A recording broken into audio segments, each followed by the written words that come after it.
बिस्मिल्लाहिर्रहमानिर्रहीम, अस्सलाम वालेकुम, a very good morning to all of you and welcome to our show Gupshup. और मैं हूँ आपकी होस्ट अनम गौहर। और मैं हूँ आपकी होस्ट कायनात काज़मी। और मैं हूँ आपकी होस्ट और दोस्त सना कादिर। और मैं हूँ आपकी host Urshia Hussain. My name is Yunus Khan और मैं इन्वेस्टिगेशन ऑफिसर हूँ। ओके, मैंने पता करवा लिया है अच्छा, ये फिजा शिजा का मामला क्या है। जी ये Interesting. तस्वीर देखें।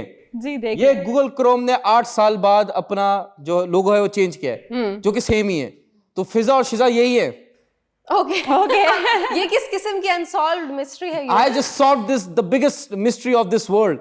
Having said that, Pakistan has become the 4th largest manufacturer of motorcycle. अब सिर्फ पाकिस्तान में नहीं, पूरी दुनिया में बोला जाएगा मैं ते पोंडा लेसा।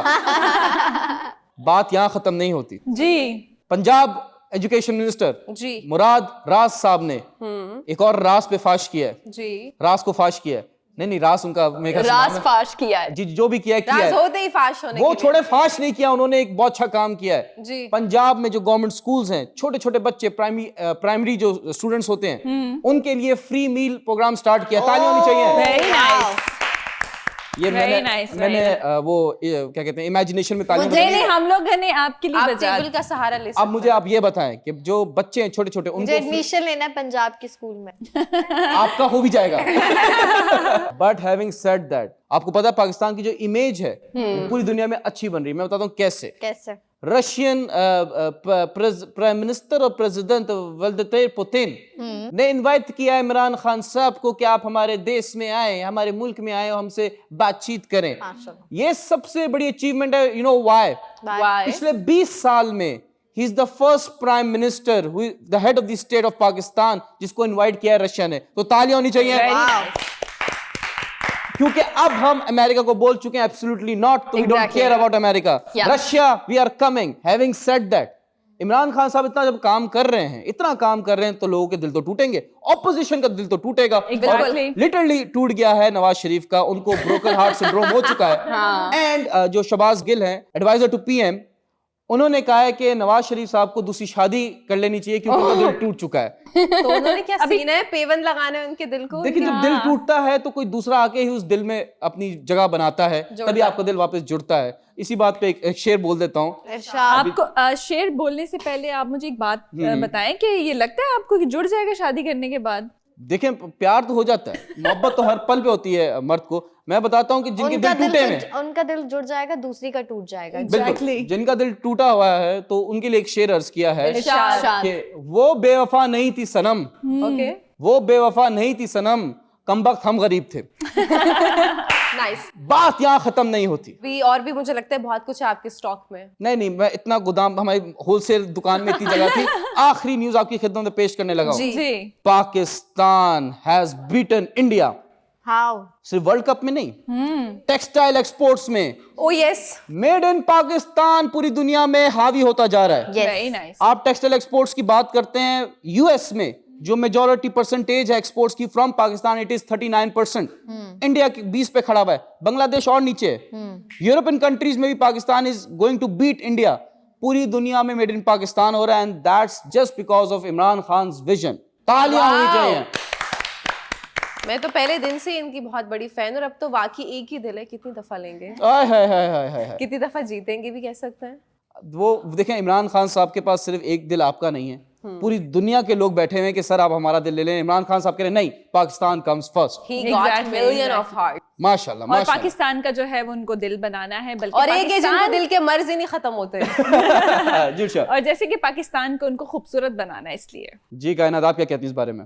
मुझे सबसे ज्यादा अच्छा लगता है इमरान खान साहब का कि एटलीस्ट वो बात करते हैं, वो बात करते। देखिए इम्प्लीमेंट चीजें होती हैं, उसको टाइम लगता है, कोई भी प्रोजेक्ट स्टार्ट करेंगे कुछ भी, बट इमरान खान साहब ने उन लोगों का भी दिल जीता है जो इमरान खान साहब को सिर्फ क्रिकेट के देखते थे कि बस इन्होंने क्रिकेट जिताया।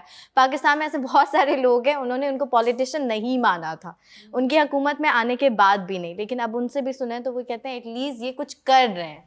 तो यही बड़ी देखें, बात इट्स है। All about vision. बाकी जो हमारे एक्स प्राइम मिनिस्टर्स रह चुके हैं उनका विजन ही था पैसा कमाना। एग्जैक्टली, वो they didn't want to, business से ताल्लुक था ना। नवाज शरीफ सबको पता है कि वो बिजनेसमैन थे, तो बिजनेसमैन तो बहुत सम टाइम हार्श पूरी हो जाते दुनिया में हैं। ऐसा होता है कि अगर कोई आपका हेड ऑफ द स्टेट है, उसका पर्सनल इंसेंटिव होना ही नहीं चाहिए। एग्जैक्टली, वो तो करेगा, इंसानी फितरत है। सना, आपसे बड़ा खतरनाक सवाल करने लगा हूं मैं, मुझे बताएं पाकिस्तान जैसे इंडिया को बीट करता जा रहा है, क्रिकेट में भी कर रहा है, टेक्सटाइल हर एक्सपोर्ट्स में भी चीज कर रहा में, है, इंशाल्लाह और चीजों में बीट करेगा।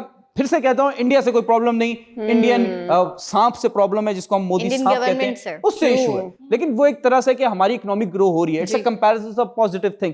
आपका इस बारे में क्या ख्याल है? बिल्कुल सही सवाल आपने पूछा। बहुत सारे लोग, आपको पता है कि अभी भी ये चीज़ सोच रहे हैं कि इंडिया की जो जीडीपी है वो ज़्यादा अच्छी तरह से ग्रो कर रही है, पाकिस्तान की नहीं कर रही है। आज मैं उनके लिए बहुत ज़बरदस्त सा उनके लिए जवाब लेकर आई हूँ। तो ये रिपोर्ट आप सबसे पहले देखिए अपनी टीवी स्क्रीन पर कि आपको इसमें नज़र आएगा कि पाकिस्तान और इंडिया की जो जीडीपी है उसने कोविड से लेकर अब तक का क्या इन दोनों का जो है फ़र्क है वो मैं आपको वेरी क्विकली बता भी दूँ कि 2019 और 20 की जीडीपी जो है वो हमारी कोविड के दौरान थी, तो वो -0.3% जो है वो हमारी माइनस में रही। उसके बाद आ जाए 20 और 21 की जो हमारी जीडीपी है वो हमारी +5.37% जो है वो उसने ग्रो किया है। 2020 और 21 की अगर जीडीपी की बात करूं, पाकिस्तान की बात करी, उस पे जो है वो +5.37% जो है वो पाकिस्तान ने ग्रो किया है। और इंडिया के पास अगर आते हैं 2020 और 21 में, तो -7% जो है वो माइनस में गई है। तो आप दोनों का फर्क देखिए किस तरह से है।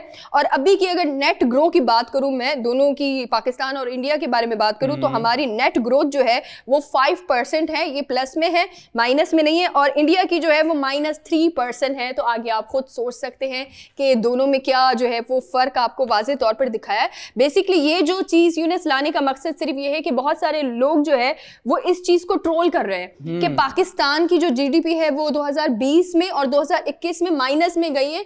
हालांकि ऐसी बात नहीं है, चीन के अंदर भी जो है वो आपको पता है, अभी वज़ीर-ए-आज़म इमरान खान रिसेंटली चीन का दौरा करके आए हैं पाकिस्तान, उन्होंने भी ये चीज़ वाज़े तौर पर कही है। चीन के जो प्रेसिडेंट है शी जिनपिंग, उन्होंने भी कहा है कि ये जो जीडीपी है जिस तरह से पाकिस्तान ने ग्रो किया है, ये एक मिसाल है कि कोविड के दौरान लोगों की जीडीपी गिर रही है, पाकिस्तान ने अपने एक होता है ना लेवल पर आकर उन्होंने जो है वो इस चीज को बीट करने की कोशिश की है। तो तालियां पाकिस्तान के लिए। बिल्कुल। और ये चीज़ भी आप देखें कि इंडियन लोगों की पॉपुलेशन है वो बहुत ज़्यादा है कंपेयर टू पाकिस्तान। इंडिया के पास टेक्सटाइल, इंडिया के पास आईटी, इंडिया के पास बहुत सारी चीज़ें पाकिस्तान से बहुत ज़्यादा है, क्योंकि आपकी पॉपुलेशन ज़्यादा होगी। इंडिया के प्रोविंस इतने, हमारे तो 4 हैं। एग्जैक्टली। तो फिर भी उस चीज़ में आप इंडिया से भी आगे जाएं, उसको कम्पीट करें। देखिए मुझे तो बहुत खुशी होती है जब भी पाकिस्तान इंडिया से कम्पीट करता है, बिकॉज वाई ये नहीं है कि आप अपने मुल्क से मोहब्बत करें तो दूसरे के मुल्क से नफरत करना ज़रूरी है, ऐसा नहीं है। बट बात ये होती है कि सिर्फ इंडियन मीडिया में यही दिखाया जाता है कि पाकिस्तान में दहशतगर्दी दहशतगर्दी दहशतगर्दी, तो अब ये भी दिखाएं कि पाकिस्तान की जीडीपी हमसे आगे चली गई, तो बड़ी बात। Every action has an opposite equal reaction. मतलब कि जैसे कि इमरान खान साहब जो हैं वो ऐसे काम करते कि हमारा दिल जीत रहे हैं, और वो ऐसे काम करते हैं कि हम उनसे नफरत कर रहे हैं। तो हर चीज एक्शन बेस्ड है, तो आप जो कर रहे हैं आपको बदले में वही रिएक्शंस मिल रहे हैं। खैर यहाँ पे वक्त तो एक ब्रेक का, लेकिन अभी शो में बहुत सारी चटपट गॉसिप्स और न्यूज एंड अपडेट्स बाकी हैं, सो आपने कहीं नहीं जाना, हमारे साथ रहना है, स्टे विद अस।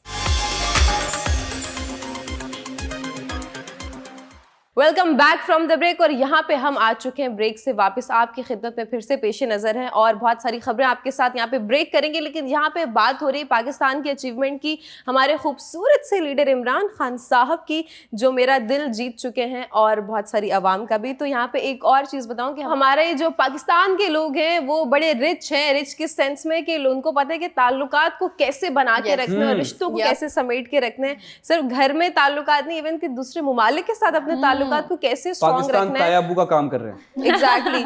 तो हमारे अंदर माशाल्लाह से बहुत अच्छी समझ है, सलाहियत है, सूझबूझ है। अब यहाँ पे बात हो रही है कि वैसे जो हमारे ताल्लुकात हैं विद अदर कंट्रीज वो बहुत अच्छे, लेकिन यहाँ मैं आज पर्टिकुलरली बात करूंगी श्रीलंका की। यूनुस आप एक दो शोज से पहले ये लाए थे न्यूज के हम जो है श्रीलंका को कर्जा दे रहे हैं और हमने उनका जो फाइनेंशियल मिनिस्टर हैं उनका नाम बहुत मुश्किल था, तो मैंने अर्जुन राणाटुंगा रख दिया था।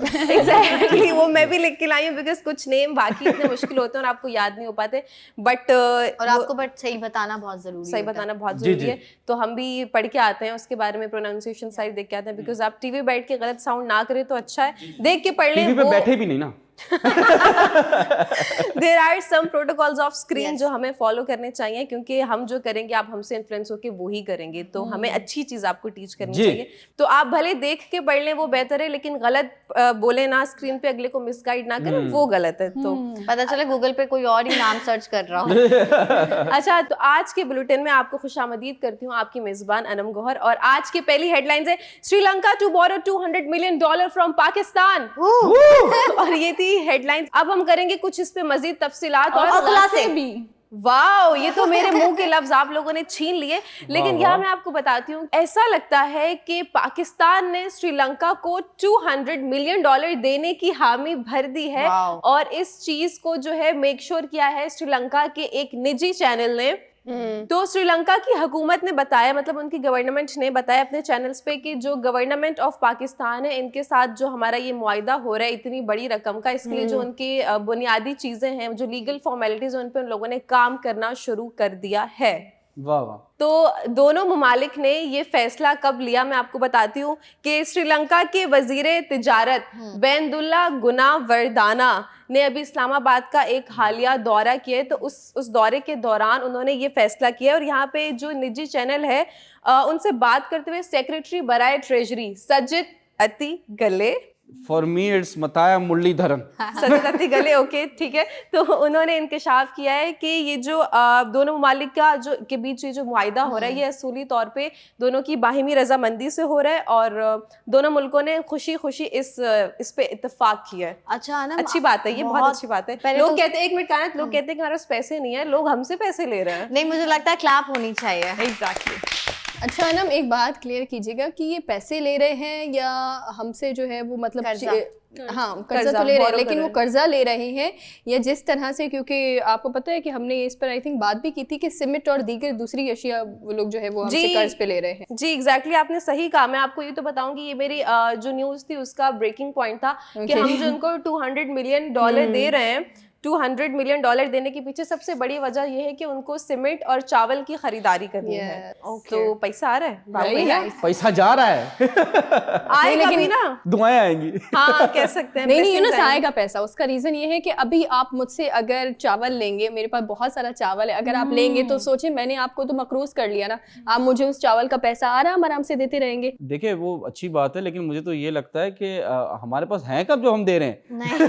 नहीं, बहुत सारे हैं हमारे खजानों में, बहुत कुछ भरा है। अभी देख लें, कोयले निकले, हीरे भी निकलेंगे, तेल भी निकलेगा, सब निकलेंगे। पैसों से ज्यादा बड़ा हमारा दिल है। और आप सबको बता दूं कि श्रीलंका की ना कि सिर्फ हम पैसों में हेल्प करें, हमारी फौज ने भी श्रीलंकन्स की बहुत हेल्प की थी। हमारी फौज ने वहाँ के जो दहशतगर्द थे, जो भी टाइगर वाटर टाइप का कुछ इनका था, तो उनको भी जो है श्रीलंकन्स पे वो बहुत जुल्म करते थे। काफ़ी ज़्यादा वहाँ पर दौर जो है ना, वो उनके टाइम का जो दौर था, दहशतगर्दों का इतना ज़्यादा वहाँ पर खौफ व हरास था। जब हमारी फ़ौज गई थी तो वहाँ के जो बच्चे ख़वातीन, उन्होंने लिटरली लाइक दे सेड कि हम लोग उस टाइम सुकून की नींद सोते थे।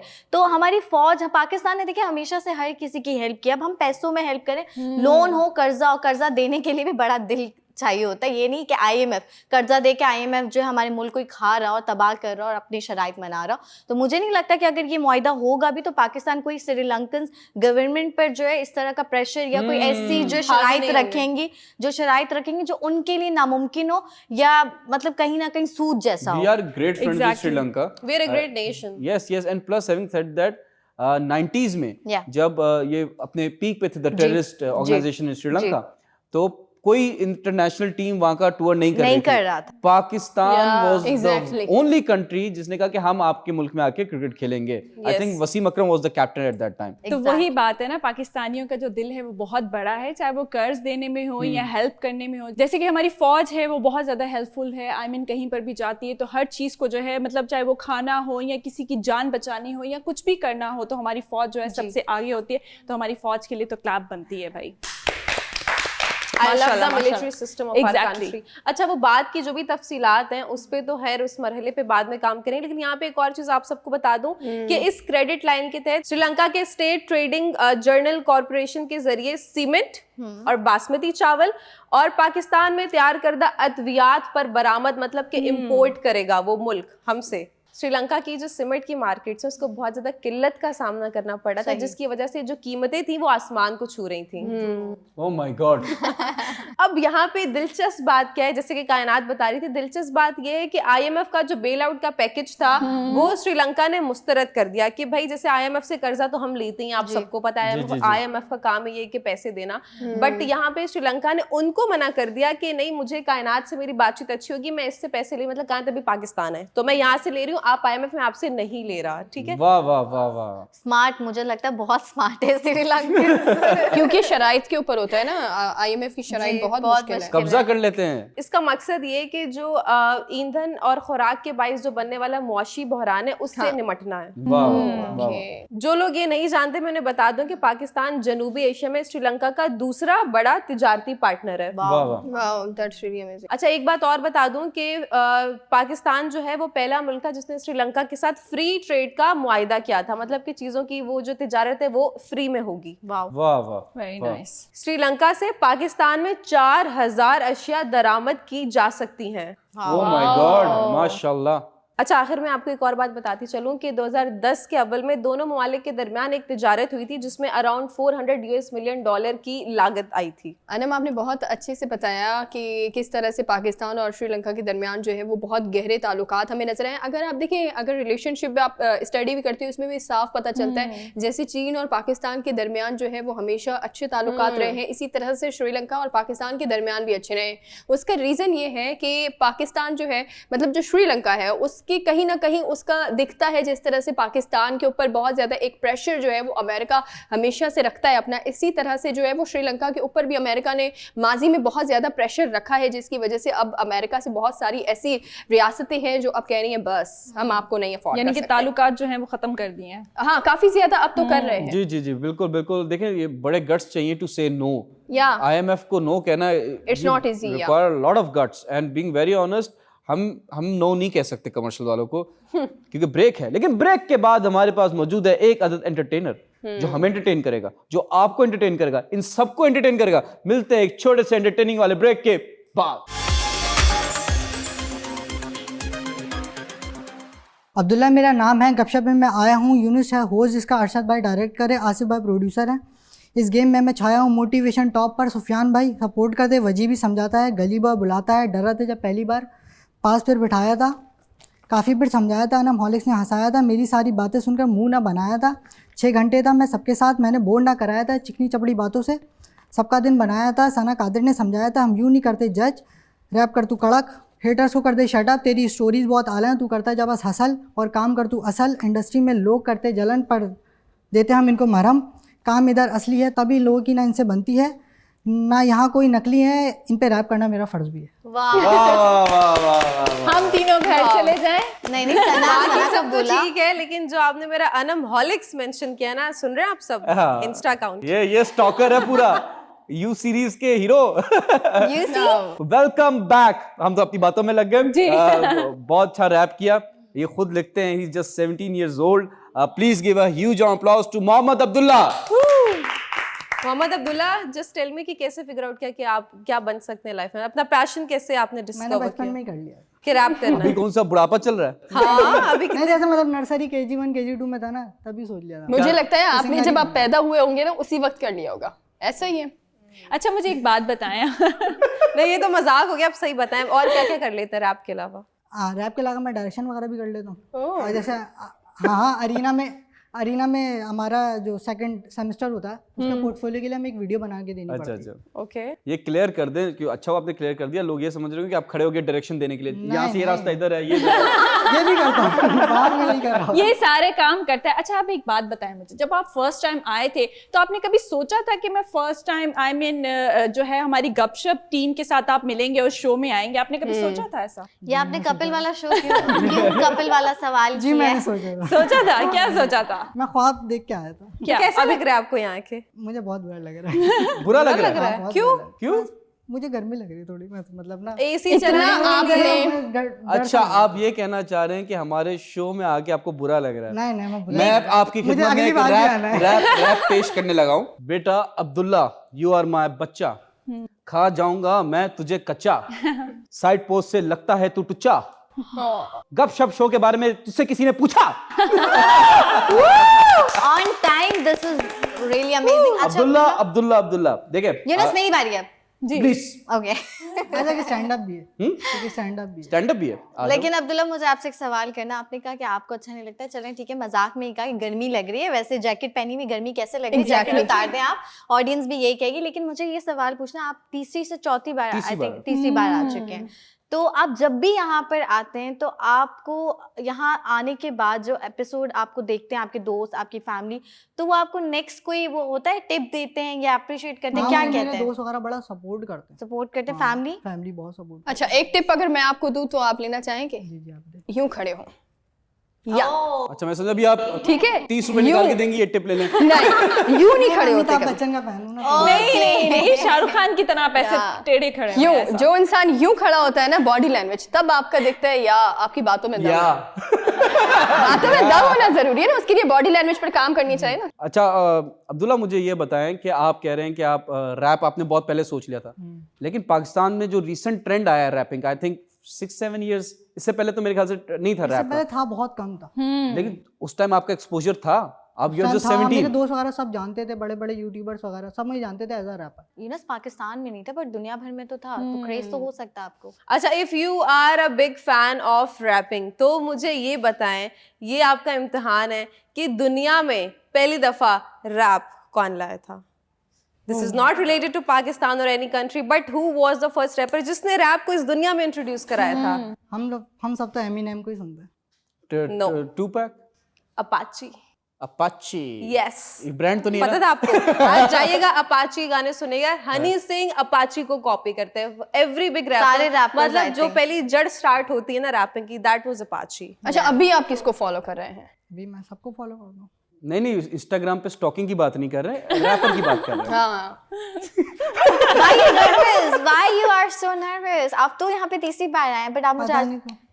आप अच्छे नहीं लगते। आप नहीं, ये घबराया हुआ नहीं है, ये इसकी टेक्निक सोच है। है, हाँ। अच्छा, अभी किसको फॉलो करते हो? Whose your favourite rapper now? Eminem. Eminem. उसका कोई आता है तो काय का फॉलो करते हो? सुन लेते हैं। पसंद एडमायर करते हैं। समझ आता है because he is too fast. वो मेरे ख्याल से उसका वर्ल्ड रिकॉर्ड है, मतलब उसने कोई 500-600 वर्ड्स दिए पहले एक तो मिनट बिल्कुल में। समझ में नहीं आता, हमें जो लिरिक्स के साथ देखने पड़ते कि डीप डाउन उसकी मीनिंग क्या होगी। अच्छा, हाँ, उसने क्या सोच के रैप लिखा हो। आप इंटरनेशनल एक्सपोजर भी है, जो इंटरनेशनल नहीं, एक रैपर। मिनट, क्या सोच के भी रैप लिखा था? मुझे तो लगता है बेख्याली में जो बोल दो वही रैप हो जाता है। बहुत कुछ सोचा जाता है, इसकी पीछे पूरी थॉट होती है। थॉट अगर है। हार्ट ब्रेक हो जाए बहुत सिवियर वाला तो, है ना? मगर तो मुझे ऐसा लगता है कि नॉर्मल लोगों को काफी समझ भी नहीं आता, जो जो इनके जिनको पसंद नहीं होता तो उनको समझ में भी नहीं एज आता ब्रैकेट ये। होती है हम उर्शिया। उनको सुनाना भी नहीं चाहते। Right age. हम उनको सुनाना भी नहीं चाहते। नो, वैसे मैं पब्लिक की बात कर रही हूँ कि अगर आप कहीं पर खड़े हैं तो बहुत सारी पब्लिक है, उसमें से काफी सारे लोगों को पसंद भी नहीं उर्शिया, होता ये है। इंटरेस्ट बेस्ड चीज है। किसी Yeah, को exactly. सूफी अच्छा लगता है, किसी को क्लासिक, किसी को पॉप, किसी को रॉक, किसी को रैप। और दूसरी बात है ना, ये इट्स नॉट अबाउट कि आप कर सकते हैं, आपके अंदर इंटरेस्ट होगा, आप पैशनेट होंगे तो आप कर सकते हैं। रैपर्स में मैंने देखा कि आजकल वो बहुत फेमस हो गया, यो का कोई फैन भी है तो मुझे भी रैप करना। अरे भाई, आप कर सकते हो कि नहीं कर सकते, ये बहुत बड़ी बात है। और आपने जैसे रैप लिखा, पूरी टीम पे एक तरह से लिखा है, डायरेक्टर, प्रोड्यूसर्स और भी पूरी टीम के ना, तो ये चीज़ है कि मुझे ये चीज़ बहुत अच्छी लगती है कि रैप में ना लोग बहुत सारे अब्यूजिव वर्ड्स भी यूज करते हैं। उनको लगता है कि अच्छा यही हिट होगा। यहाँ पे बहुत ज्यादा आपको सोचने की और समझने की जरूरत है कि लाजमी नहीं है कि रैप में कोई छिछोरी होची बात या ऐसी नाजेबा कोई अल्फाज हो तो ही हो। इस तरह के रैप्स भी बहुत ज्यादा पॉपुलर होते हैं और हम सबको बहुत अच्छा लगा, ये कॉम्प्लीमेंट था। एक्सपोजर है इंटरनेशनल रैपर्स का, डिफरेंस क्या है इंटरनेशनल रैपर्स में और पाकिस्तानी रैपर्स में? पाकिस्तानी रैपर जो है ना, वो अगर उनको राइम आ जाए तो कुछ भी बना देंगे। एग्जैक्टली, कुछ भी कुछ भी बेतुका बना देंगे वो। अम्मा बहुत सारे मनो हमारे दोस्त हैं, उनको राइम आ जाती है, वो बहुत कुछ बना देते हैं। अच्छा बनाते हैं, बुरा बनाते हैं? मैं नाम बहुत बुरा बनाते हैं, सियासी बयान। बहुत बुरा बनाते हैं। तो अब्दुल्ला, रैपर सियासी बयान दे दिया करो, पता है वो भी बहुत अच्छा चल जाता है। बस सियासी बयान दे दो। सीख रहा हूँ आपसे। ट्यूशन दे रही हैं, आपने बताया नहीं। यहाँ से आपको सियासी टिप्स ही मिलेंगी। जी, आप क्या बोल रहे थे? सियासी बयान अगर देंगे तो बहुत कामयाब रहेंगे, जैसे हमारे सियासतदान दे रहे होते हैं। कहाँ कामयाब है, दिल के अमराज हो जाते हैं। बड़े साइड इफेक्ट से नहीं दीजिएगा। थॉट प्रोसेस क्या है? थॉट प्रोसेस क्या है रैप लिखने का? एक लाइक ना जैसे थॉट होती है, जैसे कि अब मेरा तो कोई ब्रेकअप शेरेकअप होता नहीं है, आह, मतलब मेरे होता दोस्तों का नहीं है, होता मतलब अभी तो आप 17 ईयर्स के हैं, होता नहीं, क्या मतलब? मतलब कोई लिफ्ट नहीं करा था? हाँ, कोई नहीं लिफ्ट। अच्छा, ऐसा है। हाँ, तो ना मतलब मेरे दोस्तों वगैरह के होते हैं, तो मैं वो फिर रख के सोचता हूँ फिर। अच्छा यू मीन उनकी फीलिंग्स को फील करते हैं और आप रैप करते हैं। Very good, thank you so much, thank you so much. आप हमारे शो में आए, अब ब्रेक का टाइम हो गया है।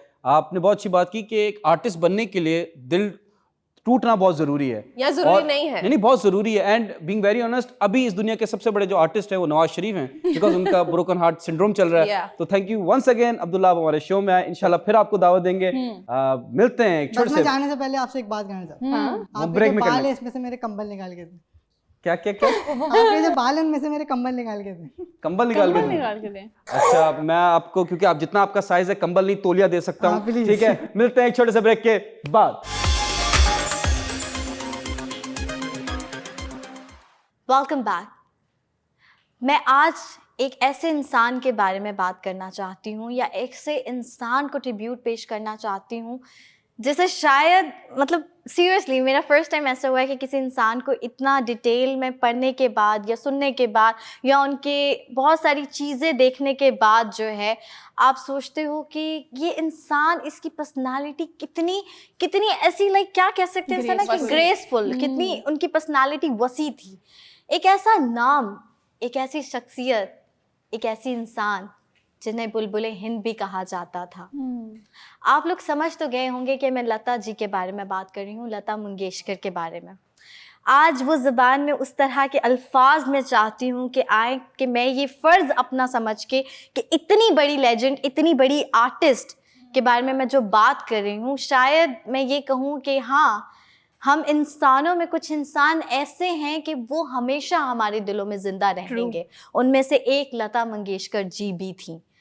अब मैं यहाँ से स्टार्ट करना चाहती हूँ। आप लोगों को, तमाम लोगों को पता है कि वो अब इस दुनिया में नहीं है, इस दुनिया से चल बसी हैं, और एक ट्रिब्यूट है छोटा सा जो मैं चाहती हूँ हमारी पूरी टीम हम सब पेश करेंगे, क्योंकि लता जी को हम कभी भी फरामोश नहीं कर सकते। वो इतनी, उनकी लेजेंडरी सॉन्ग्स थे और वो खुद ऐसी लेजेंड आर्टिस्ट थी, सिंगर थी कि हम चाहते हुए भी, ना चाहते हुए भी, कहीं ना कहीं मैं ये नहीं चाहती कि मैं इमोशनल हूँ, क्योंकि ऐसी सच, लाइक वो कहते हैं ना, एक ऐसी खातून को जब ट्रिब्यूट पेश करूँगी तो मेरा दिल जो है कहीं ना कहीं इमोशनल होगा, बट वीक नहीं पड़े। इसीलिए मैं चाहती हूँ कि पहले मैं आपको उनकी हिस्ट्री, उनके पास्ट, उनके बचपन के बारे में बताऊं, उनके अचीवमेंट्स के बारे में बताऊं, क्योंकि ना ही वो किसी सरहद से ताल्लुक़ रखती थी, ना वो किसी देश या किसी मुल्क, वो सबकी थी।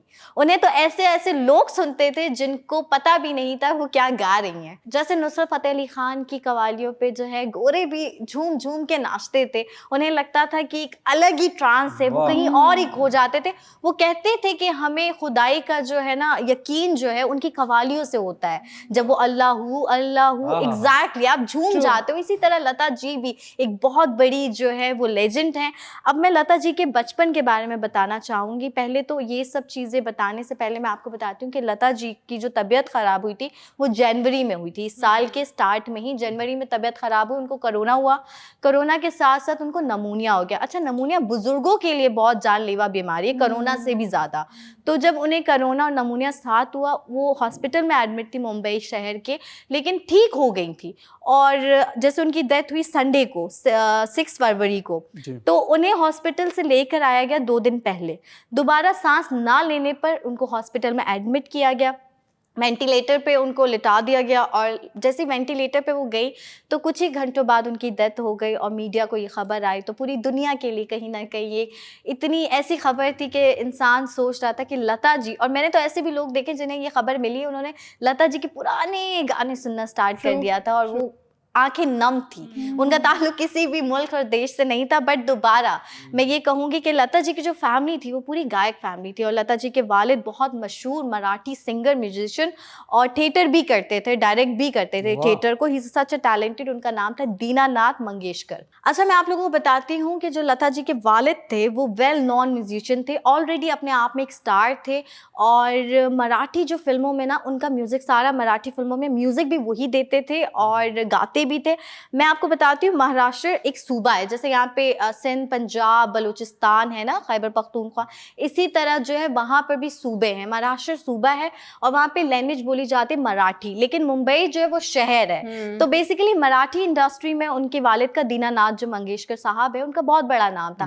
तो लता जी ने बचपन में थिएटर भी किया है, थिएटर उस टाइम पे करना ही बहुत बड़ी बात थी, और थिएटर भी किया, लेकिन साथ ही साथ इनकी आवाज़ इतनी सुरीली थी, हम सब जानते हैं। तो इनको ऑफर आई थी एक हिंदी सिनेमा की फर्स्ट सॉन्ग जो इन्होंने हिंदी में गाया था, वो गाया था 1943 में। 1943 में इनका फर्स्ट सॉन्ग रिलीज हुआ था, जो मराठी फीचर मूवी थी जिसका नाम था गाजा बहू। और जो गाना था, मैं वो गाना भी आपको बताना चाहूँगी, माता एक सुपुत्र की दुनिया बदल दे। माता एक सुपुत्र की दुनिया बदल दे मतलब माँ अपने बेटे की दुनिया ही बदल दे, ये गाना उन्होंने गाया था। लता जी एक बहुत बड़ी नाम, एक बहुत बड़ी हस्ती थी हमारे बीच, लेकिन वही बात है कि आर्टिस्ट की कोई सरहद नहीं होती, टैलेंट की कोई सरहद नहीं होती। डे वन से शो में हम यही कहते हैं कि हम आर्टिस्ट को बुरा नहीं कहते, हम लोगों के रवैये पे हम एक तरह से अपना पॉइंट ऑफ व्यू देते हैं कि उनका रवैया गलत है या ऐसा नहीं करना चाहिए था। बट आर्टिस्ट तो हम सबके दिलों में। इंडिया क्या वो करेगी, गम मनाएगी जो पाकिस्तान में लता जी को खोने का या ऐसी बड़ी हस्ती का इस दुनिया से जाने का गम मनाया जा रहा है। ऐसे लोग जब जाते हैं तो बज़ाहिर कहने को वो दुनिया से रुखसत होते हैं, हमें अलविदा कहते हैं, लेकिन हमारे दिलों में हमेशा ज़िंदा रहते हैं वो, और उनके नगमे, उनके गाने, उनके गीत, उनकी आवाज़, उनका हुनर, लेगेसी छोड़ के गई हैं लता जी, जो हमेशा लोग याद करेंगे।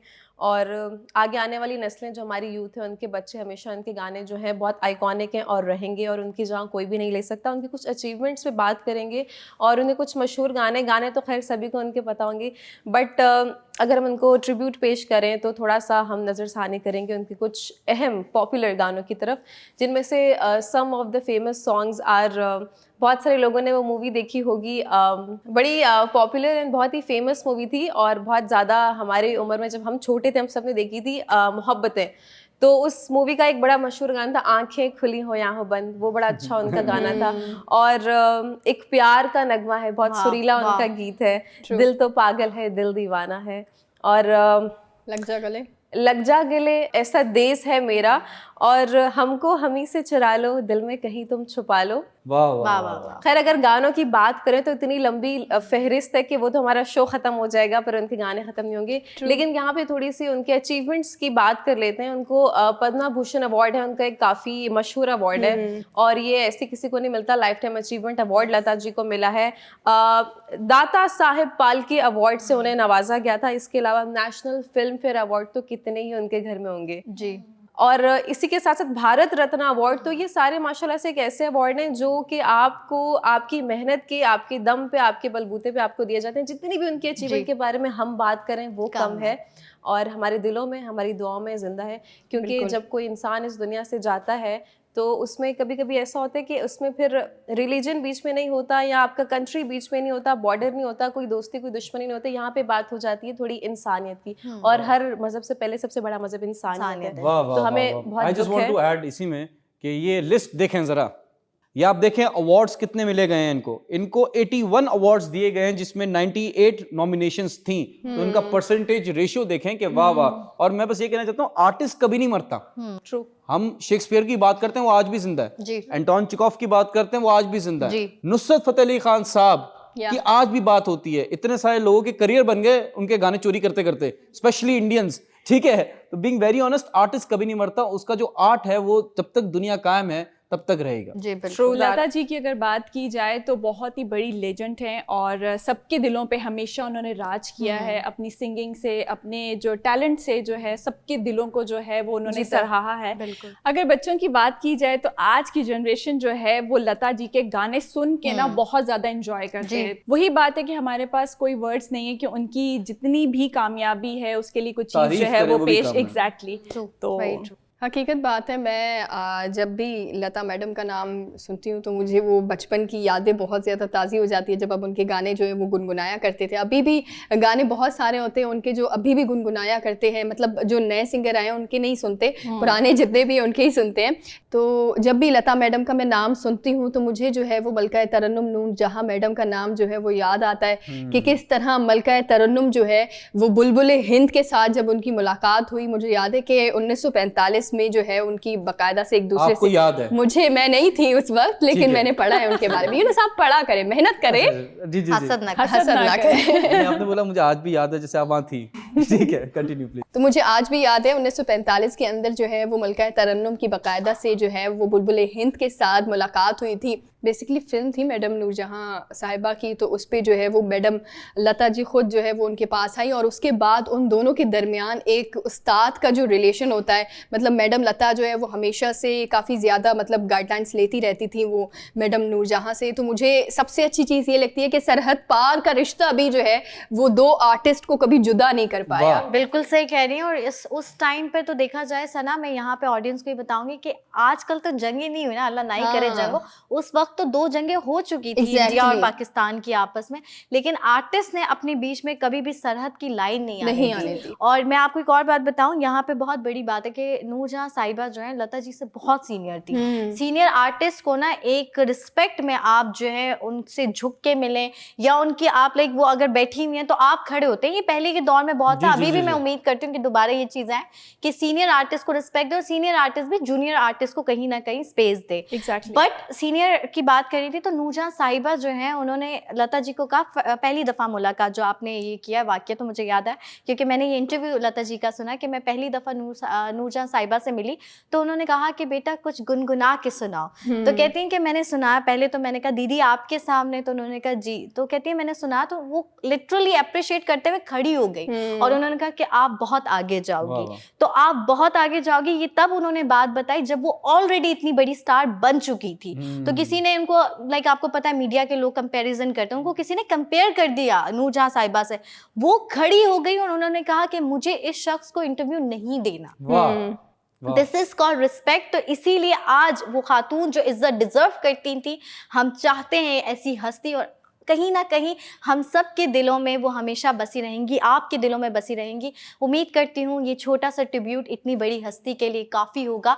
काफ़ी तो नहीं है, लेकिन फिर भी हम लोगों ने अपना दिल हल्का कर दिया उनके अचीवमेंट्स बताकर। तो कहीं मत जाएगा गपशप में, अभी ब्रेक के बाद और भी टॉपिक्स बाकी हैं। वेलकम बैक नाज़रीन। जैसे कि आप लोगों को पता है कि इस टाइम का स्पेसिफिकली हम सबको बहुत ज़्यादा इंतज़ार होता है, क्योंकि हमारे पास जो है अच्छे अच्छे वॉइस मैसेजेस आते हैं, हम सबको एंटरटेन करते हैं, हम आपको एंटरटेन करते हैं। देखते हैं कहाँ से है मैसेज। अस्सलाम वालेकुम, मेरा नाम शराबील है और मैं कराची से बात कर रहा हूँ। जी, पहले तो ये कि आप लोगों का शो बड़ा ज़बरदस्त है, बड़ा इन्फॉर्मेटिव शो है आपका और बहुत ही अलग है। जैसे शोज़ चल रहे हैं टीवी पे वैसा शो हम आपका बहुत अलग है, यानी कि मेरे पास अल्फाज नहीं है कहने के लिए। पहले तो ये, दूसरा बस मेरी आपसे ये अर्ज़ी थी कि मैं ये कहना चाहूँगा कि रिश्तों में आजकल लोग तज़ाद रखते हैं। आपने नोट किया होगा कि पहले ये था कि कोई किसी घर मेहमान भी जाता था तो बड़ा उसको रिस्पेक्टफुली, अगर वो 10 दिन भी रुक रहा है तो कोई मसला नहीं है, उसका ख्याल रख रहे हैं, उसके साथ सारे मामलात कर रहे हैं। बट अब ऐसा नहीं है। अब ये है कि 2 दिन भी आके मेहमान रुकता है या कोई भी रिश्तेदार या रिलेटिव आके रुकता है तो अब उसको बर्दाश्त नहीं करते, उसको कहते हैं कि यार ये कब अपने घर जाएगा। तो मेरा कहने का मकसद ये है कि हम लोग इतना दूर क्यों हो गए एक दूसरे से। हम लोग आपस में भाईचारा हमने एक तरीके से समझें ख़त्म कर दिया है। तो इस बारे में आप थोड़ा सा आवाम को गाइड करें और थोड़ा सा इस बारे में अवेयर करें। थैंक यू सो मच, अपना ख्याल रखें, अल्लाह हाफ़िज़। थैंक यू सो मच मेरे भाई, आपने बहुत ही खूबसूरत जो है वो वॉइस नोट भेजा। सीरियसली मेरे भाई की तरह आप लोग भी, तमाम लोग जो है वो अपनी राय इसी तरह हमारे प्रोग्राम में शामिल कर सकते हैं। दिए गए नंबर पर ज़्यादा कुछ नहीं करना, सिर्फ और सिर्फ आपने जो है वो अपनी वॉइस नोट सेंड करने हैं। साथ में यूट्यूब पर जाकर कॉमेंट भी कर सकते हैं, क्योंकि इसके बदले हमारे पास बेशुमार इनामात हैं जो हम आपको दे रहे हैं। और प्लीज़ अपनी पिक्चर्स जो है वो हमें सेंड किया करें, ताकि हम भी लोगों को दिखाएं कि हम सिर्फ कह नहीं रहे हैं, यहाँ सच में हम गिफ्ट दे रहे हैं। तोहफे ले रहे हैं, ये सबूत नहीं दे रहे हमें। पता नहीं, ये मुझे लगता है अवाम बन गए हैं, एहसास कफालत के पैसे तो ले रहे हैं लेकिन कह रहे हैं हम नहीं ले रहे। लेकिन टू बी वेरी ऑनेस्ट, मैं आपको सच में बताऊं कि आपने बहुत अच्छा वॉइस नोट भेजा है। मुझे ऐसा लगता है कि रिश्तों में भी काफ़ी तजाद आ गया है, रिश्ते बदल गए हैं। पहले ज़माने के अंदर लोग बड़े सच्चे हुआ करते थे, आपके अपने जो थे वो बहुत सच्चे होते हैं। अब ऐसा लगता है कि आपके घर पर भी कोई आए, देखिए इसमें बहुत सारे लोग होंगे जिसको मेरी इस बात पर तजाद होगा, कहेंगे कि मैं मुनाफिकत कर रही हूँ या मैं ऐसी बात कर रही हूँ। लेकिन मैं पर्सनली सच बताऊँ तो आप देखें कि आपके आपके घर में आप बीमार हो या आपको कभी ज़रूरत हो तो लोग आपसे हाल चाल भी नहीं पूछते, लेकिन जब उनको ज़रूरत होती है तो वो आपके पास भी आते हैं, वो आपकी तमाम तरह अपनी जो है वो आपको दुख भी बताएंगे। लेकिन जब आपको उनकी ज़रूरत होती है, रिश्तेदार वहाँ कब होते हैं? नहीं होते। तो प्लीज़, मुझे जितना लगता है कि ज़माने के साथ साथ रिश्ते भी बदल रहे हैं। बिल्कुल ठीक कह रही हैं आप सना। और अगर रियलिटी की बात की जाए ना, तो रियलिटी ये है कि अगर आपके घर के लोग भी ना अक्सर तंग आ जाते हैं। लेट्स सपोज 5-6 लोग घर में भी होते हैं, तो वो किसी के रूम में भी चले जाएं तो लोग इतना परेशान हो जाते हैं, अच्छा ये कब जाएगा अपने रूम में, मतलब हर बंदे को अपनी अपनी लाइफ, अपनी अपनी प्राइवेसी जो है वो चाहिए इंसान को। तो वही बात है, तो इंसान मेहमानों को कैसे बर्दाश्त करेगा कि कोई घर में भी आ रहा है। बट वही बात है कि आपके घर में कोई मेहमान आ रहा है तो अल्लाह ताला की तरफ से रहमत होती है, तो प्लीज़ उसको जो है वो वार्म वेलकम किया करें। बट वही बात है कि आजकल की अगर रियलिटी की बात की जाए तो वो आप घर वालों से इतना तंग है तो बाहर से तो वही बात है, एक्सपेक्ट ही नहीं कर सकते कुछ भी। अच्छा, मेरा इसमें पॉइंट ऑफ व्यू ये है, पहले तो आपका नाम बहुत खूबसूरत है शराबील, और दूसरी बात ये है कि मेरा पॉइंट ऑफ व्यू मेरे को एंकर से थोड़ा सा यहाँ पे डिफरेंट है। बट अगर हमारा पॉइंट ऑफ व्यू डिफरेंट होता तो उसका मतलब ये नहीं कि मेरा पॉइंट ऑफ व्यू सुपीरियर है या उनका पॉइंट ऑफ व्यू सुपीरियर है। हम जस्ट अपना एक राय देते हैं माशरे के हिसाब से, वक्त के हिसाब से। तो मुझे ऐसा लगता है कि आजकल मेहमानों को भी, जो मेहमान आपके घर आ रहे हैं, उनको भी थोड़ा एहसास करना चाहिए कि अगले इंसान की आपकी फुप्पो चली जाएगी वापस। नहीं यूनस, मैंने कहा पहले ही बताया कि पॉइंट ऑफ व्यू हमारे थोड़े से Different है। एक्सपीरियंस के हिसाब से भी हम बात करते Opinion है। हैं। मैं ये कह रही हूँ कि for example I live in Karachi. मैं कराची में एक शहर की लाइफ जीती हूँ जहाँ पे मुझे मैं अपने पाँव पे खुद खड़ी हूँ। मैं यहाँ ऑफिस आती हूँ, फिर ऑफिस के बाद मेरे 10 काम है, मैं फॉर एग्जाम्पल जिम जाती हूँ, कहीं और जाती हूँ। तो कभी कभी ऐसा होता है, आपकी अपनी बिजी शेड्यूल होता है और लाइफ इतनी बिजी चल रही होती है, आप मेहमानों को उस तरह से टाइम नहीं दे पाते, तो वो डिसरिस्पेक्ट होता है बनिस्बत कि आप उनको वक्त नहीं दे रहे। वो बहुत ज्यादा डिसरिस्पेक्ट है। तो इसका ये है कि मेहमानों को भी सोचना चाहिए 2-3 दिन से ज्यादा, मतलब किसी के घर में अगर आप रहेंगे 15 दिन, हफ्ता, तो वो कब तक अपनी बेचारा रूटीन या लाइफ को जो है वो रोक के, मतलब और वैसे भी कायनात, अगर मेहमान घर पर आते हैं तो इंसान बाउंड हो जाता है कि टेक केयर करना, फिर रहना घर पे, तो इट्स टफ। किसी समझदार इंसान ने कहा कि जो नेकी करे उसके शर से बचो। कि मतलब अगर कोई आपके काम आ रहा है तो उसके बदले में वो आपसे क्या भारी रकम अदा करवाने वाला है, आपको नहीं पता इस चीज के बारे में। तो आजकल का जो एरा चल रहा है, मैं बता रही हूँ टू बी ऑनेस्ट, कि आप किसी से उम्मीद ही ना लगाएं। और अगर उम्मीद लगाएंगे तो जैसे रिश्तेदारों में होता है ना कि आज हम शादी पे इतने का लिफाफा दे देते हैं तो बदले में इतने का मिलेगा, या ये दे देते हैं जोड़ा, लोग लिखते हैं। एग्जैक्टली। दावत पे जा रहे हैं तो ये लेके हाली आदमी जाते, एक रिवाज भी है, अच्छा भी लगता है, तहजीब वाली बात भी लगती है, तो वो भी आएगा। तो अगर आप कुछ कर रहे हैं तो इसके पीछे की इंटेंशन ये होनी चाहिए कि ये आपने चीज यहाँ पे की और इसके बाद आप ये तवक्को ना रखें कि हमें इसके बदले कुछ मिलेगा। नंबर एक बात ये होगी मिस्टर शराबील। और दूसरी बात, जो आपका असल मुद्दा था कि रिश्तों में वो जो है तजाद आ गया, क्योंकि मैं आपको सही बताऊं कि आजकल के, मैं आपको देखिए सच थोड़ा सा कड़वा होता है, और ये मैं अपने तजर्बे से बोल रही हूँ कि अपने खूनी रिश्तों से ज्यादा अच्छे बाहर के लोग हैं। एहसास आपके खूनी जो रिश्ते हैं उनके तो खून हो चुके हैं सफेद, वो आपका बिल्कुल एहसास नहीं करेंगे। लेकिन अब मैं देख रही हूँ अपने आसपास दोस्तों में, कुलीग में, रिलेशन, मतलब आपकी जो अपने ब्लड रिलेशनशिप्स हैं उससे ज़्यादा बाहर के लोग आपके लिए सपोर्टिव होते हैं और एहसास भी करते हैं। और अपने रिश्तों में बहुत ज़्यादा ये चीज़ आ गई है कि कल को हम इससे ये मफाद, ये मुनाफा ले सकते हैं। तो ये जब ये इंटेंशन रख के आप किसी के काम आएंगे तो नेकी तो कहा जाता है एक हाथ से करो दूसरे को ना पता चले। आप तो वैसे भी कहते हैं अमाल का जो दारो मदार है वो नीयतों पे होता है। जब आपकी नीयत ही खराब है तो आपको ऊपर से भी कोई रिवॉर्ड नहीं मिलेगा और अगले से भी कुछ उसका नहीं मिलेगा। बिल्कुल ठीक कह रहे हो। बहुत अच्छी बात की इनडायरेक्टली जो है ना आप फैमिली मेंबर्स को कैसे कटा सकते हैं। मैं बोलता हूं आपने किसी को शादी का इनविटेशन देना है ना, तो आप लिखते हैं कि इनवाइटिंग, उसका नाम लिखा और उसके बाद लिखते हैं your presence is a gift to us and we don't need any gifts in our wedding। तो वो बंदा समझ जाएगा कि मैं गिफ्ट हूं तो मेरा बनता नहीं है जाना। अब बहुत अच्छा नाम है इनका, अबाबील, बड़े प्यारा नाम है इनका। इन्होंने सवाल किया कि रिश्तों में क्यों ऐसा हो रहा है, क्यों एक दूसरे से हम वो नहीं कर रहे। एक चीज समझें, आप कराची वाले हैं, आपका अगर कोई गाँव है, अगर आप गाँव जाएंगे ना तो वहाँ पे जो आपकी खातिरदारी होती है, जो आपको वो करते हैं, पैम्पर करते हैं, क्या खाएंगे पिएंगे, वो कराची में नहीं हो सकता because this life is very fast. बहुत अच्छी लाइन है कि अगर तो लड़ाई आपकी खुद से हो तो हमेशा जीतना चाहिए, और अगर तो लड़ाई आपके अपनों से हो तो कभी कभार हार जाना चाहिए। मगर वही बात है यूनस कि आप ना लोगों को खुश करते करते आप अपनी लाइफ को कहीं ना कहीं भूल जाते हैं। मुझे ऐसा लगता है आप दुनिया को खुश करने में लगे रहते हैं, अपनी फैमिली को खुश करने में लगे रहते हैं, बट आपकी फैमिली या लोग आपका एहसास नहीं करते कि यार वो कितना खुश नहीं हो रहा करते हैं ना, जब उनको काम होता है तब करते हैं। तब करते हैं। What do you prefer? I just want to ask your बस opinion. Limit About- I mean कि आपके घर में मेहमान आके रुके, नहीं। लंबा रुक जाए या नहीं जाए? नहीं देखिए, एहसास की बात Yeah.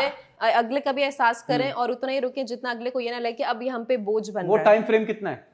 डिपेंड करता है सिचुएशंस पे, कोई बीमार है, किसी की तीमारदारी के लिए है, कोई शादी के लिए है, तो ये कोई ऐसे टाइम फ्रेम नहीं बता सकती, लेकिन इतना कि जहां अगले को ये ना लगे कि अब हम तंग हो रहे, उस पॉइंट पे ना लेके जी जाएं। सना। सो मैं यूनस एक बात कहूँ, वो ये है कि बहुत सारे लोगों को ये लगता है कि अगर आपके घर में कोई आ गया है मेहमान तो वो आपका रिस्क जो है वो खा रहा है। देखिए, रिस्क जो होता है वो अल्लाह देने वाला है, बेशक, और यहाँ पर ये सोचना कि कोई दूसरा आ गया आपके घर में, अब आपकी जो वो जमा पूंजी थी वो उसमें भी लग रही है, ऐसा कुछ नहीं होता। वो अपने हक का रिस्क खा रहा है। अल्लाह ने एग्जैक्टली अल्लाह ने लिख कर भेजा है, अगर आपके घर में कोई मेहमान आता है, आपको पता है कि वो भी है, वो अपना सुन्नत रिस्क भी है, खुद लाता है। एग्जैक्टली सुन्नत भी है। हमारे नबी सल्लल्लाहु अलैहि वसल्लम ने भी ये फरमाया है कि जब कोई मेहमान आता है तो उसे देखकर मायूस मत होना, क्योंकि जब वो आ रहा है तो अपने साथ बरकत और रिस्क वो खुद लेकर आ रहा है, तो उसके हमेशा दरवाजे खोल के रखने चाहिए। और मुझे कोई इससे तजाद नहीं है कि मेरे घर पे मेहमान नहीं आ रहे हैं, क्योंकि समटाइम ऐसा होता है कि कोई नहीं आता ना, आप मिस करते हो कि काश कोई आ जाए। वाह जी। आप? मेरा बहुत सिंपल है कि नहीं, मैं अपनी बात पे अभी भी ब्रेक पे जाने से पहले मैं सिर्फ इतना ही कहूंगी कि बात ये थी कि आपने कहा रिश्तों में तजाद आ गया है, रिश्ते बदल गए। देखिए, बदल जाते हैं। जब मैं स्कूल लाइफ में थी मुझे रिश्तेदार बहुत अच्छे लगते थे, अब मैं वर्किंग लाइफ में हूँ तो मैं उस टाइम पे वक्त नहीं दे सकती, फिर मुझे मायूसी होगी कि कोई मेरे घर आया, मैंने उसको डिसरिस्पेक्ट किया। तो उस मायूसी से अच्छा है कि मैं उनको खुद बोलूँ कि जी ये वीकेंड है, वीकेंड पर आए, मेरे घर आए, मैं पूरा टाइम आपके साथ बैठूंगी, मूवी देखूंगी।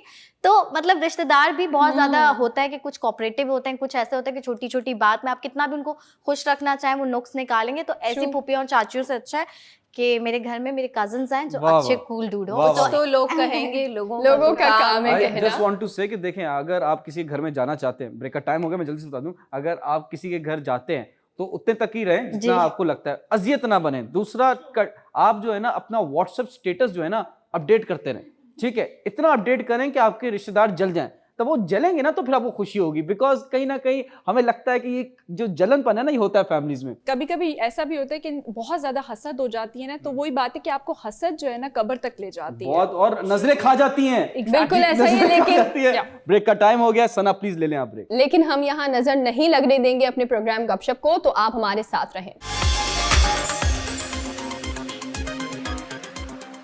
Welcome back. ब्रेक से पहले हम बात कर रहे थे कि क्यों फैमिलीज के आपस में या रिश्तेदारों में कुछ इश्यूज होते हैं, वो पॉजिटिव नहीं रहते। लेकिन मैं आपको बताऊं, हर रिश्तेदार ऐसा नहीं है। बहुत सारे ऐसी फैमिलीज भी जिनके अच्छे रिश्तेदार हैं, और जब रिश्तेदार आपके घर में आते हैं, हम प्रोग्राम बनाते हैं कि कहीं हम जाएं, तफरी करें, कहीं हम पार्क में जाएं, कहीं यहाँ जाएं। लेकिन इस बार आप जा सकते हैं कराची में एक बहुत हसीन जगह पे, जो कि उर्शिया बताएंगी कहाँ जाना है उस हसीन जगह पे। जी, मैं सबसे पहले तो ये बता दूं आप लोगों को क्यूरेंस गाइड है उर्शिया। जी। ये एक ऐसी न्यूज लाए हैं कि जो कि पाकिस्तान में, स्पेशली कराची में, it's a big story. Okay, entertainment at its best. वाकई में यूनस, ये जो न्यूज़ है ना, ये सबको बहुत खुश करने वाली है। जी हाँ, मैं बात कर रही हूँ जिप लाइन के बारे में। शायद काफ़ी सारे लोगों को नहीं भी पता, तो ये मैं पिक्चर अपने डायरेक्टर साहब से कहूँगी कि प्लीज़ लगवाएं ताकि लोगों को पता चले। अच्छा, ये कराची में आ रही है। पहले तो बात की जाए मालम जबा और इस्लामाबाद में, अब ये कराची में भी इंट्रोड्यूस करवा रहे हैं। और कौन करवा रहे हैं जी? KMC। तो प्लीज़ क्लैप तो बनती है। चलो, कुछ तो किया KMC के लिए।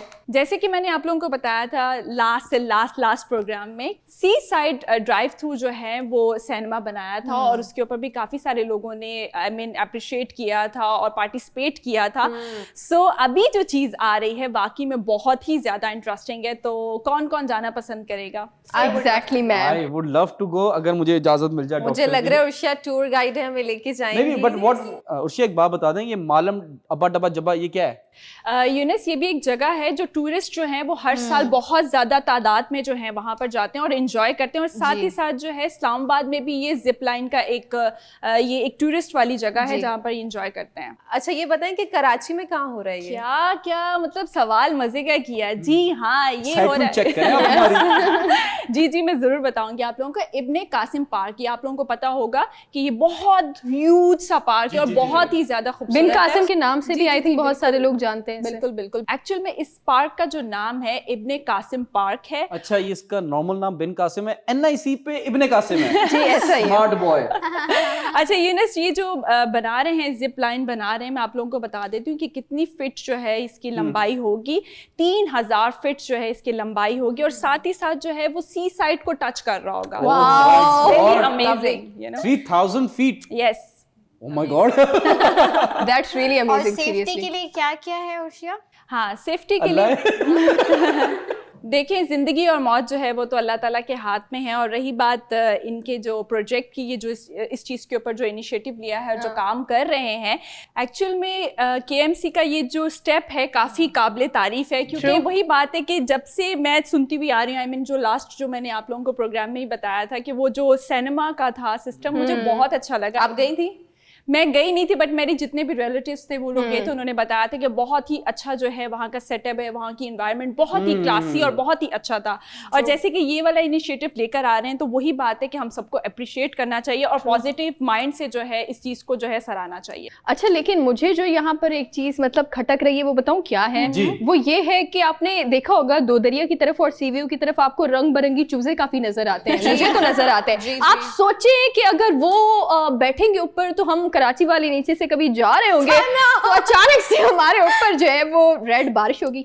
लेकिन ये ऐसे उन चूजों का दिल नहीं है। हाँ लेकिन उनका रेड कराची बारिश नहीं है। यूनस, रेड बारिश, रेड डजंट बारिश, लाल बारिश दुनिया में होता है, ब्लड रेन होती है, एसिड ज्यादा जाता है, एसिड रेन टर्न हो जाती है रेड में, तो Please, लेकिन थोड़ा सा लेकिन brief करें जी, लोगों को। लेकिन फाइनली मैं यही कहना चाहूँगी कि कराची में रेस्टोरेंट्स या दो दरिया के अलावा भी या समंदर के अलावा भी कोई इस तरह की चीज़ें हैं जहाँ पर हम सारे जाकर घूम सकते हैं। क्योंकि आपको पता होगा कि अगर आप बहुत डिप्रेस होते हैं जॉब्स वगैरह से, तो आपको कोई एक्टिविटी चाहिए। आपको कोई फैमिली के साथ, फ्रेंड्स के साथ, किसी सिनेमा बहुत देख लिया लोगों ने, सी साइड पे बहुत बैठ के डेट्स मार ली दूसरे लोगों ने, मैं अपनी बात नहीं कर रही अपनी बात नहीं कर रही, मैं लोगों की बात कर रही। ये सारी चीज़ें फन वे में बहुत हो गई। अब कोई नई चीज़ें भी आई हैं तो अब आप देखिएगा, जैसे मैं नाम नहीं ले सकती, एक आप लोगों को पता होगा बहुत मशहूर अभी कराची के बाहर एक चीज़ है, वहाँ पे आइसलैंड टाइप की एक्टिविटीज है। तो मैंने देखा वहाँ पे गाड़ियों की गाड़ियाँ जो है वो खड़ी होती है, लोग लाइन्स में खड़े होते हैं। तो इस तरह की एक्टिविटी हमें चाहिए। और यूनस, आपने एक सवाल पूछा था मालन जब्बा के बारे में कि मालन जब्बा क्या है, तो मैं ब्रीफ मजीद चाहूँगी। मालन जब्बा पाकिस्तान में एक ऐसी जगह है जो नेमत है, क्योंकि वहाँ पर कैनेडियंस, आपको पता है कैनेडियंस आते हैं बाकायदा। ये दुनिया में मशहूर है कि पाकिस्तान के मालन जब्बा पर स्केटिंग होती है और लोग एग्जैक्टली। और ये जो आप जिप लाइन की बात उर्शिया कर रही थी कि वहाँ पर भी, वहाँ पे क्या होता है कि जिप लाइन में जाते हैं ऊपर ऊंचाई पर, ऊंचाई के बाद स्केटिंग करते हुए नीचे आते हैं। ये सारी चीजें, तो इस तरह की चीजें पाकिस्तान में टूरिज्म, अब देखें कोई भी आएगा कराची में तो वो उसके लिए एक फन मुझे बस थोड़ा सा डेंजरस है, अल्लाह तो है लेकिन सेफ्टी मेजर्स हैं वो कितने स्ट्रांग है? बिकॉज KMC का नाम आता है तो कहीं ना कहीं में डाउट आता है, क्योंकि वो रेडियो ही उठाने के अलावा उन्होंने कोई काम किया, तो I am concerned about it. Younus, आपने बहुत अच्छा सवाल किया और यकीनन जो है हमारी ऑडियंस भी वजाहत चाह रही होगी, तो मैं थोड़ा और मजीद वजाहत कर देती हूँ कि जैसे KMC का इनिशिएटिव की बात हो रही है, यूनस जितने भी बाहर के मुल्क हैं उनसे जो है वो बातचीत चल रही है कि जितने भी कम रेट्स में और अच्छी मजबूत आपको अगर कोई चीज़ प्रोवाइड कर देंगे तो उस पर अभी काम चल रहा है। और ये इंशाल्लाह 22 फरवरी को जो है ये आप लोगों के पास होगा। ओए होए होए 22 फेब वैसे सोच के रखा है, बहुत समझदार है। समझ रहे हैं ना आप लोग? उनको पता है कि अब जो है ना उस पार्क में मखसूस काम के अलावा जो है अब नहीं, पीपल मखसूस काम मतलब लोग घूमने बिल्कुल आप सही आते कह रही हैं, हैं। इतने मशकूक एक्सप्रेशंस दे रहे नहीं, I हैं, didn't say people that. Want something new.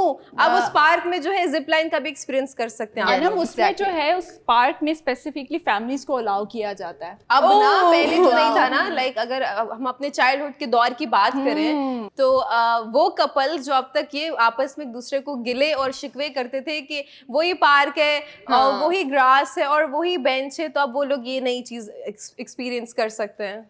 नहीं, इट्स अ गुड स्टेप। देखिए, मैं जो कपल्स वगैरह भी जाते हैं तो it's okay, it's fine, families, लेकिन यहाँ पे मसला कुछ और है। यहाँ पे अगर आप किसी मॉल में जाते हैं ना, किसी सैटरडे संडे को स्पेशली, तो आपको फैमिली लानी पड़ती है। अगर आपने अब्बू के साथ भी ना, वो कहेंगे फैमिली लाओ। तो ये चीज समझ में नहीं आती कि आप एक लड़की होना जरूरी है फैमिली दिखाने के लिए। अगर मैं अपने भाई के साथ जा रहा हूँ, he is my brother, he is my family, सिर्फ फैमिली अलाउ है ना, कहते नहीं लड़की होना चाहिए। अब उस लड़की होने के चक्कर में मैं शादी करूं, ठीक है, खर्चा उठाऊं, See, सारी चीजें करूं। औरत इज वेरी पावरफुल। सिर्फ एक ट्राउजर खरीदने के लिए मुझे शादी करनी पड़ेगी, वलीमा करवाना पड़ेगा, 4-5 लाख लग गए मेरे। यूनस, औरत का चक्कर है भैया। ठीक है बाबू भैया, ब्रेक का टाइम हो गया है। Never underestimate the power of a woman. Yeah yes Anam, woman are strong, woman are good, but men are better. मिलते हैं एक छोटे से ब्रेक के बाद। वेलकम बैक नाजरीन। अभी का जो वक्त हुआ है दस्ती फैक्ट्स का, जैसे कि हमेशा यूनस कहते हैं कि दस्ती फैक्ट्स लाएं, तो कौन सबसे पहले आ रहा है? सबसे पहले मैं। Okay, tiding. ओके यूनस आप। नहीं, अटक गया मैं अटका हूँ, आप करें उसके बाद करूँगा। नहीं यूनस, आई फील बैड, तो हाँ? आप करें। मुझे सिंपैथी नहीं चाहिए, पैसे चाहिए।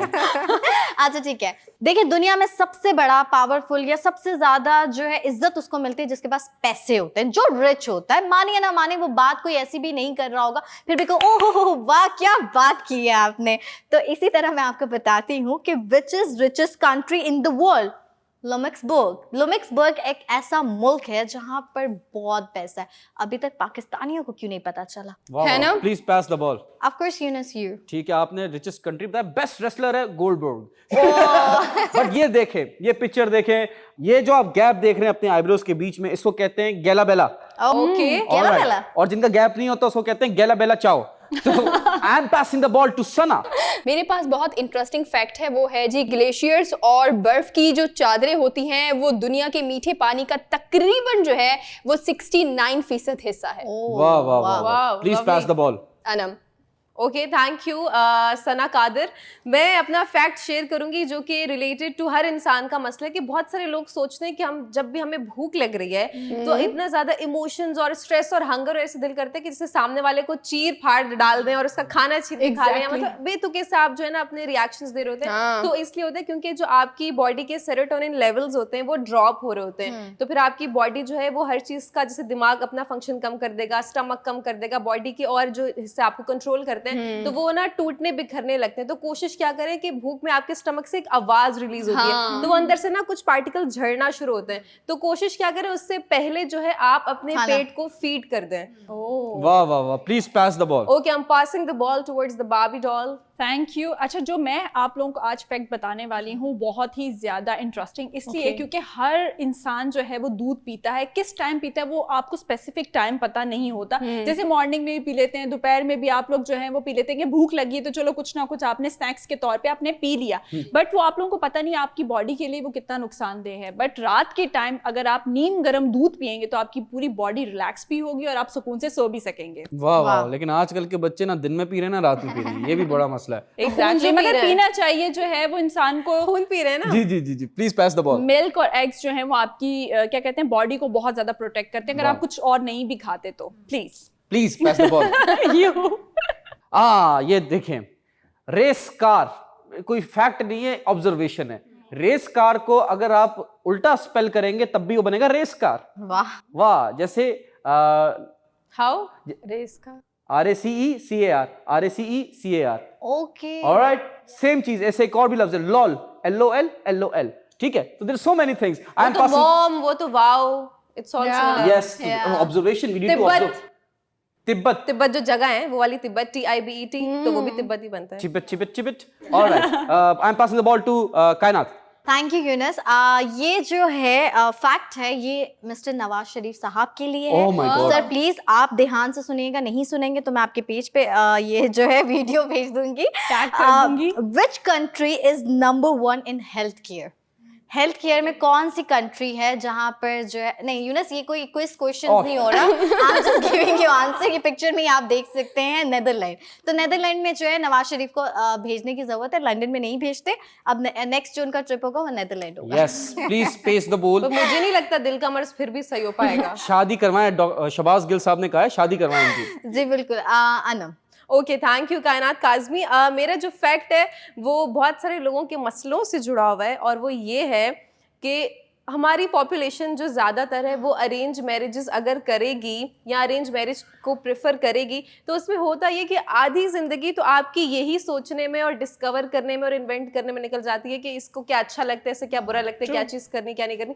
तो उसमें जो है ना कि आपकी ये साइकोलॉजिकल एक फैक्ट है इंसानी साइकी कि इंसान ना उसी वो नहीं कहते कि आप उसमें मारे गए भरम में या उसमें खुशी में कि अभी शायद ये सही हो जाएगा, इसको ये नहीं पसंद तो ये करके, लेकिन but when you do love marriage तो आपको अगले की हर चीज पता है, फिर उस पॉइंट पे ना हो फौरन तो वहां से लड़ाई झगड़े नाचाकी मायूसी देन डिवोर्स। तो समहाउ जो अरेंज होती हैं उनका जो रेशियो वो ज्यादा लास्ट करते हैं, बिकॉज आपको पता नहीं होता, आप हर चीज न्यू अनलीश कर रहे होते हो। वाह वाह वाह वाह, प्लीज पेस द बॉल।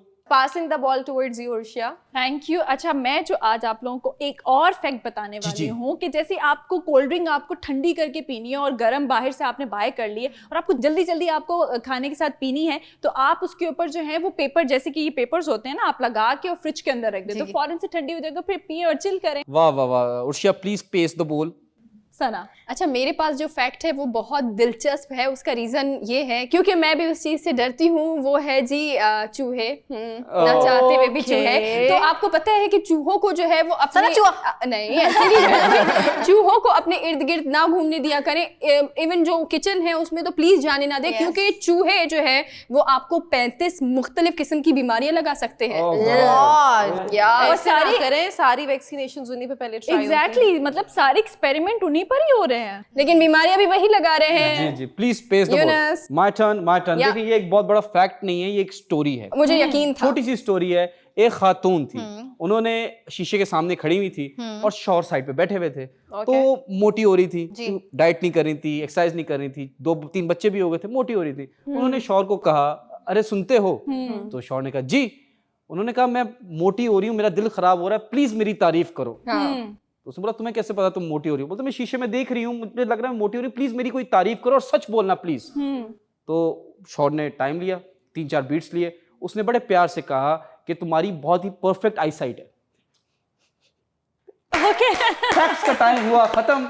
चलते हैं पोएट्री की जानिब। चलते हैं पोएट्री की जानिब। एक खूबसूरत पोएट्री एक खूबसूरत होस्ट की जानिब से। जी कायनात काज़मी। Thank you Yunus. मैं आज जो है बहुत ही खूबसूरत अशार हैं जो फैज़ अहमद फैज़ साहब के हैं और आप लोगों के साथ शेयर करना चाहती हूँ, ऑडियंस के साथ शेयर करना चाहती हूँ। प्लीज़ मुलाइज़ा फरमाएं।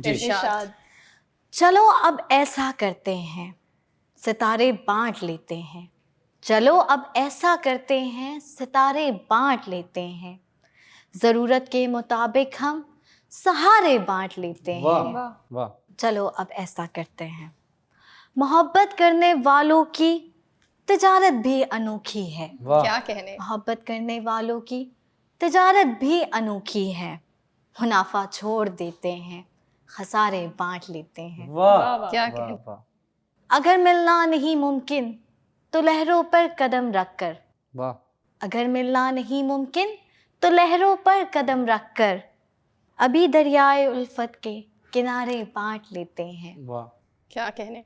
मेरी झोली में जितने भी वफा के फूल हैं उनको, मेरी झोली में जितने भी वफा के फूल हैं उनको इकट्ठे बैठकर सारे के सारे बांट लेते हैं। वाह, क्या ही बात है। मोहब्बत के अलावा पास अपने कुछ नहीं फैज़। वाह। मोहब्बत के अलावा पास अपने कुछ नहीं है फैज़। इसी दौलत को हम किस्मत के मारे बांट लेते हैं। क्या कहने। क्या कहने। वाह माशाल्लाह माशाल्लाह, वेरी नाइस। छा गई लड़की। Thank you. लेकिन मैं नहीं, क्योंकि फैज़ अहमद फैज़ के इतने खूबसूरत जो है अशार थे। हम यहीं पे कोशिश करते हैं कि आपको हमारी अदायगी या हमारी पोइट्री या हम जो दस्ती फैक्ट्स जिसे कहते हैं उससे हम आपको इन्फॉर्मेशन दें, इंटरटेन करें। आई होप कि हमारी पोइट्री का सेगमेंट भी आपको अच्छा लगता होगा, जैसे आप दस्ती फैक्ट को पसंद कर रहे हैं। और इसी के साथ साथ एक खूबसूरत बात पे ये जो शो है इसका इख्तिताम करती चलूँ कि हम ज़िंदगी में बहुत कुछ हासिल करना चाहते हैं कि हमें ये चाहिए, हमें ये चाहिए, हमें ये चाहिए, लेकिन जो हमारे पास होता है उसका शुक्र अदा करना हम भूल जाते हैं। तो यही बात है कि जो पास है उसका शुक्र अदा करें, प्लानिंग करें वो चीज़ें हासिल करने के लिए जो आप हासिल करना चाहते हैं। ड्रीम ख्वाब देखना बुरी बात नहीं है, उनको पूरा करना बहुत अच्छी बात है, लेकिन उन ख्वाबों को सिर्फ ख्वाबों तक रखना बुरी बात है कि मैंने सोचा है तो बस कोई ना कोई मुझे आके हेल्प करे। खुद अपनी मदद, हेल्प योर सेल्फ वाला टैग है कि अपनी मदद आप खुद करें।